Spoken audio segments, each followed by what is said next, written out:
High school classes पर आपका फिर से स्वागत है। स्टूडेंट, यदि आप क्लास 9 में हैं और इंग्लिश में अच्छे मार्क्स लाना चाहते हैं तो बिल्कुल आप सही जगह पे आए हैं। इस वीडियो में मैं आपको बताऊंगा note making, letter writing, formal and informal, इसके अलावा लॉन्ग कंपोजिशन मतलब एसे, आर्टिकल और पैराग्राफ, और इसके बाद पिक्चर गाइडेड कंपोजिशन। स्टूडेंट, यदि आप इस वीडियो को देख लेते हैं पूरा तो ये 4 टॉपिक मतलब कितने नंबर आपके 4 4 8 3 11 5 16 फुल नंबर आप आसानी से एक वीडियो के ही थ्रू आसानी से गेन कर सकते हैं। तो चलिए सबसे पहले हम देखते हैं letter writing and long composition. ठीक है, तो स्टूडेंट आपके एग्जाम में ना 2 टाइप का लेटर आता है, एक होता है फॉर्मल लेटर, एक होता है इनफॉर्मल। तो फॉर्मल का मतलब होता है ऑफिशियल। ठीक है, ऑफिशियल मतलब जैसे आप किसी ऑफिस, जैसे आप प्रिंसिपल ऑफिस के लिए प्रिंसिपल को लेटर लिखे या डिस्ट्रिक्ट ऑफिस में डिस्ट्रिक्ट मजिस्ट्रेट को लेटर लिखे तो क्या कहलाते हैं, फॉर्मल, मतलब ऑफिशियल लेटर को ही फॉर्मल बोलते हैं। ठीक है, तो सबसे पहला जो आपके एग्जाम में हमेशा आता है वो आता है write an application to the principal of your school asking for 3 days leave. ठीक है, एज यू आर इल मतलब आप बीमार हो जिस कारण से प्रिंसिपल को 3 दिन के लिए क्या लिखना है, लेटर लिखना है, एप्लीकेशन लिखना है।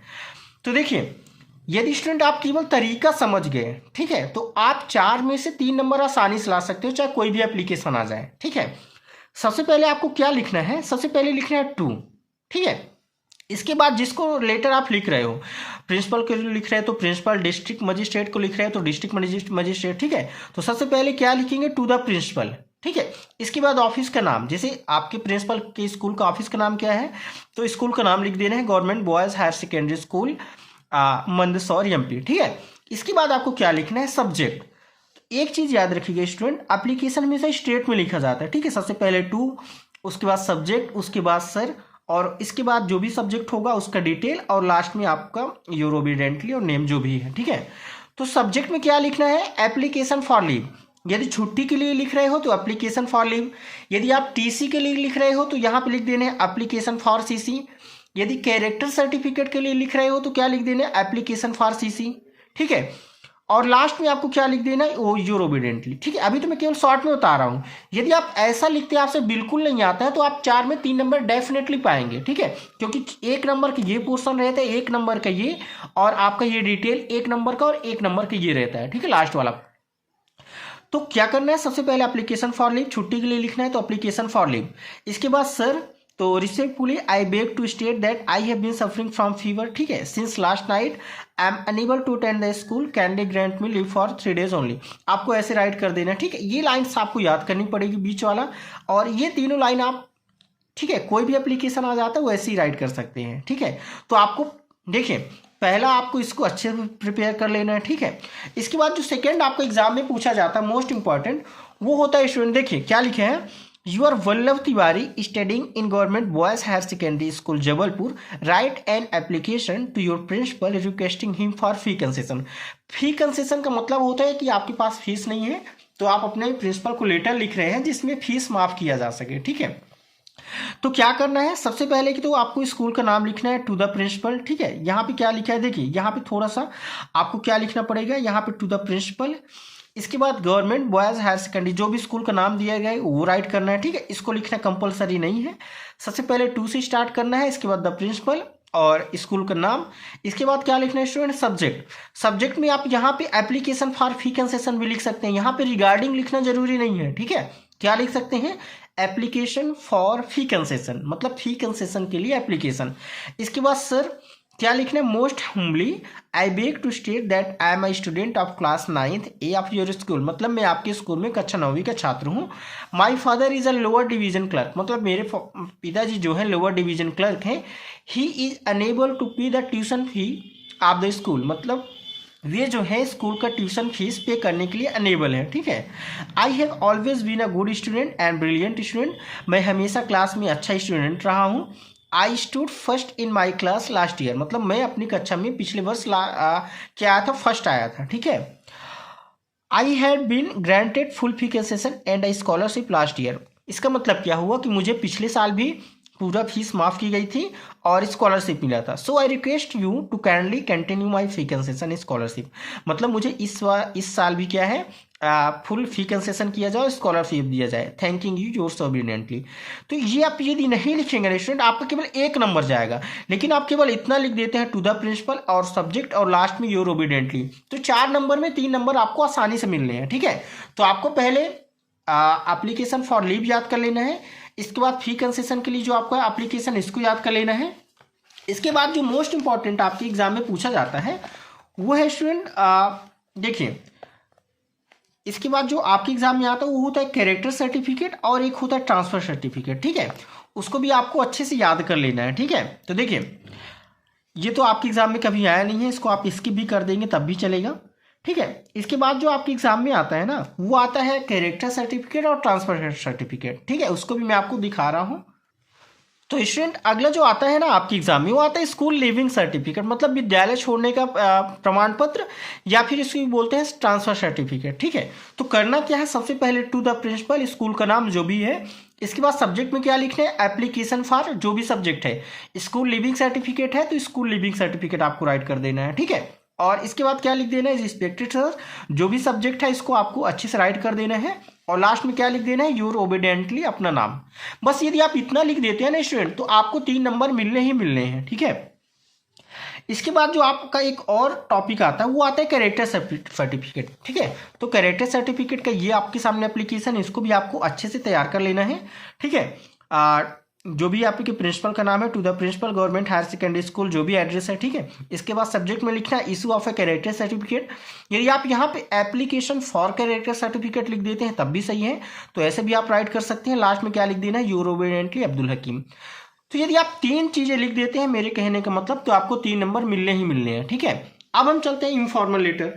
तो इनफॉर्मल लेटर जो आपके एग्जाम में जनरली आता है, तो जो पहला लेटर आता है वो आता है student, you are a Rahul residing at 432/4 behind government hospital Bhind, write a letter to your friend inviting him to attend your sister's marriage ceremony। मतलब आपके सिस्टर की शादी हो रही है और आपको अपने मित्र को इनवाइट करना है शादी में, तो उसको आप क्या लिखेंगे, लेटर लिखेंगे। ठीक है, तो इसमें क्या किया जाता है, सबसे पहले अपना एड्रेस लिखा जाता है। ठीक है, जैसे आपका जो एड्रेस है बिहाइंड गवर्नमेंट हॉस्पिटल भिंड, दिसंबर और डेट लिखा जाता है। ठीक है, इसके बाद आप जिसको लेटर लिख रहे हैं उसका नाम लिखेंगे डियर करके, और क्या लिखना है, I hope this letter finds you in the best of health and happiness. मतलब मुझे आशा है कि आप क्या होंगे, खुश होंगे, हैप्पी होंगे। You will be glad know that marriage of my elder sister has been fix. मतलब आपको ये जानकर प्रसन्नता होगी कि मेरे एल्डर सिस्टर की मैरिज फिक्स हो गई है। The ceremony will take place on 13 December, you should come earlier. ठीक है, मतलब जो सेरेमनी है 30 दिसंबर को है, तुमको जल्दी से जल्दी आना है। ठीक है, ये लिखना है। इसके बाद योर्स लविंग फ्रेंड, अपना नाम लिख देना है बस। तो लेटर में यदि आप 2 चीज़ें लिख देते हो, इधर का एड्रेस और लास्ट में, तो आपको 4 में 2 नंबर डेफिनेटली मिलने हैं यदि इनफॉर्मल लेटर आया तो। और इसमें कुछ भी लिख देना है। ठीक है, अपना हालचाल बता देना है कि I am fine and well. ठीक है, I am okay head and hope same for you. और इसके अलावा जो आपका मेन सब्जेक्ट है, आप किस लिए लेटर लिख रहे हैं वो लिख देना है बस। आपको 4 में 3 नंबर डेफिनेटली मिलने हैं। ठीक है, इसके बाद एक आता है आपका लेटर, ये आता है write a letter to your friend congratulating him on his success in the examination. मतलब आपका जो मित्र है वो एग्जाम में सफल हो गया है, जिसके लिए आपको उसको लेटर लिखना है। ठीक है, तो आप इसको भी अच्छे से तैयार कर लीजिए, ये भी आपके एग्जाम में पूछा जाता है। इसके बाद स्टूडेंट हम चलते हैं ऐसे राइटिंग पे। तो कुछ ऐसे मैं आपको मेनली 4 ऐसे राइटिंग बताऊंगा। यदि आप 4 में से 2 प्रिपेयर कर लेते हैं तो आपके एग्जाम में डेफिनेटली आएगा। ठीक है, तो पहला तो आपको एग्जाम देखिए 2022 और 23 में आया है एन एनी फेस्टिवल, मतलब किसी फेस्टिवल पे आपको ऐसे राइट करने को आएगा। आप देख सकते हैं यहाँ पे दिवाली के बारे में ऐसे लिखा हुआ है। आपको केवल 5 लाइन 5 पैराग्राफ तैयार कर लेना है, आपको डेफिनेटली 4 या 5 नंबर मिलेंगे। ठीक है, तो आप इसको अच्छे से प्रिपेयर कर लीजिए, एन एनी फेस्टिवल।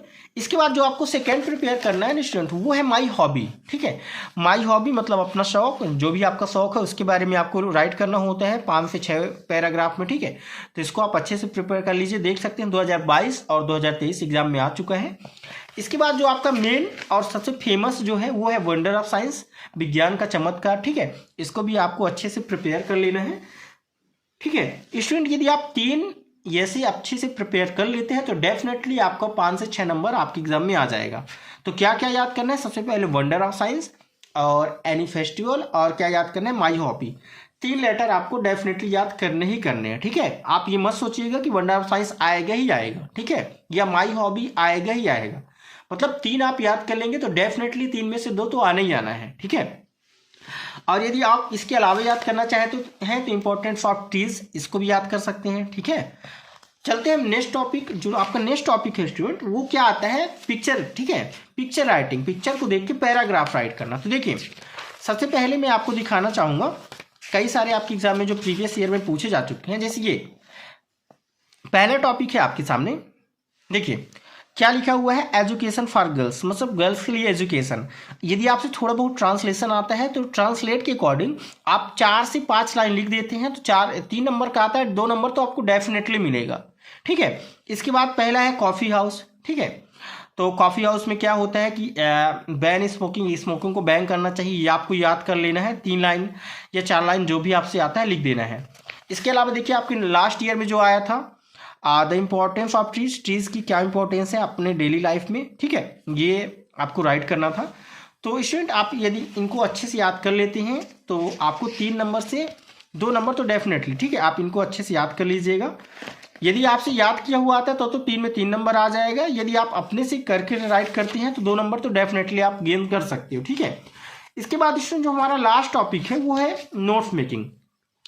तो नोट्स मेकिंग में आपको कुछ नहीं करना है, आपके सामने एक पैसेज दिया रहेगा, उस पैसेज को अच्छे से 2 बार पढ़ना है, ठीक है। कितनी बार पढ़ना है, 2 बार पढ़ना है। यदि आप उस पैसेज को 2 बार अच्छे से राइट कर लेते हैं तो देखिए, जैसे ये आपके सामने एक पैराग्राफ है, इसको मैं आपको बता रहा हूं। In India working women lead a life of dual responsibilities, ठीक है। If they are married and have a family, there are 4 categories of working women in India. Some work while they are waiting for matrimony. A majority work because they are qualified, want a second income and different kind of life for a part of day. A small section consists of career women. A sizable section of women are breadwinner. ठीक है, breadwinner. It is a quite apart that a majority of working women prefer to stay in joint families where our children can be taken care of. देखिए इसमें आपको क्या right करना है student, title. Title क्या होता है जो आपके इस पैराग्राफ में बार बार आपको पढ़ने में मिले, ठीक है। तो क्या क्या आ रहा है आप देख सकते हैं यहाँ पे, वुमेन्स का क्या आ रहा है, वर्किंग रिस्पॉन्सिबिलिटीज आ रहा है, ठीक है। तो आपको केवल टाइटल में क्या लिखना था, रिस्पॉन्सिबिलिटीज ऑफ वर्किंग वुमेन, मतलब जो वर्किंग वुमेन रहती है उनकी क्या रिस्पॉन्सिबिलिटी होती है। इसके बाद नोट्स, नोट्स में स्टूडेंट आपको कुछ नहीं करना, ये जो आपको पैराग्राफ दिख रहा है ना, आपको जो मेन चीजें लगे इसमें से 3-4 टॉपिक आपको लिख देना है बस इसमें थे, ठीक है। जैसे आपको यहां से यहां तक लिख देना है, working women lead a life of dual responsibilities, पहला आपका नोट्स हो गया। सेकंड में आपको लिख देना है a majority work because they are qualified, ये लिख देना है सेकंड नंबर में, ठीक है। और क्या लिख देना है, आप देख सकते हैं यहाँ पे क्या लिखा है, देखिए देयर आर 4 कैटेगरीज, इसको भी आप राइट कर सकते हैं, ठीक है। यदि आप ऐसा राइट कर देते हैं तो 4 नंबर में डेफिनेटली 3 नंबर आपको मिलने हैं, ठीक है। आपको इसको याद करने की जरूरत नहीं है, केवल समझना है कि टाइटल में क्या लिखना है और नोट्स में क्या लिखना है। तो टाइटल में जो वर्ड आपको बार बार दिख जाए, ठीक है, मतलब उस पैसेज का जो टाइटल हो, शीर्षक हो, वो आपको राइट करना है। नोट्स में उसी पैसेज का 3-4 टॉपिक आपको शॉर्ट में राइट कर देना है। डेफिनेटली स्टूडेंट आपको 4 में 3 नंबर तो मिलेंगे ही मिलेंगे, ठीक है। तो आई होप ये चीज़ें आपको समझ में आई होंगी और आप अच्छे से ये लेटर और जो मैं ऐसे बताया हूँ अच्छे से प्रिपेयर कर लेंगे। तो चैनल पे नए हैं प्लीज़ चैनल को सब्सक्राइब करें, दोस्तों के साथ ज़्यादा से ज़्यादा शेयर करें, क्योंकि आपको इस चैनल में सारे सब्जेक्ट का वीडियो लेक्चर मिलेगा, ठीक है, चाहे आप किसी भी क्लास में हो। तो मिलते हैं नेक्स्ट वीडियो में, तब तक के लिए जय हिंद, वंदे मातरम।